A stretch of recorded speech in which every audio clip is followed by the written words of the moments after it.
lend our voices to the Palestine, to the Gaza children. Diba? Yung isang bata na mailigtas natin sa Gaza, isang babae, isang tao na mailigtas natin sa Palestine, napakalaking bagay na yon. Kaya nga tayo, sa dami ng mga malalaking pagkilo sa iba't ibang panig ng daigdig ng mga mamamayan, kumilos tayo. Kaya nga yung Stop the War Coalition ay kikilos lalabas sa Sabado. Sumama kayo. Sabihin, yung nasa media, ipakalat nyo to. I mean, let's all stand up for Palestine because standing up for Palestine is also standing up for our own people.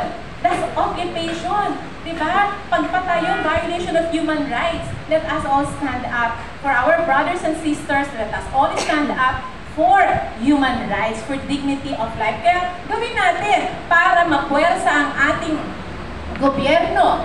Katulad yung bumibili pa ng mga armas, di ba? Mula sa Israel. Eh, di ba? Dapat po kasi tapusin na yung mga yun. Gagawin yun ng gobyerno. Paano? Kapag nakita niya ng kanyang mamamayan ay tinutulak siya. Diba? Kanina nga, inisa-isa ni Professor Walden Bello, ano yung mga pwede nating gawin?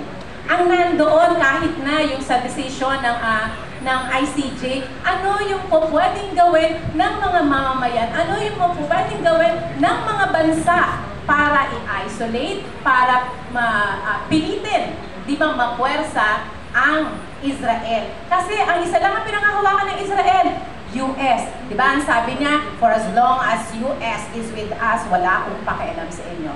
Diba? And that is impunity. Diba? If we keep our silence, that breeds impunity. Kaya hindi tayo pwedeng manahimik. Lumabas tayo sa Sabado, sumama tayo, saan man tayo naroroon, maglabas tayo ng ayaw natin ng gera, maglabas tayo ng we are all Palestinians. Tama, I agree. We completely agree doon sa sinasabi ni Professor Walden Bello. Right now, we are all Palestinians. We are all Palestinians now. Last na lang po.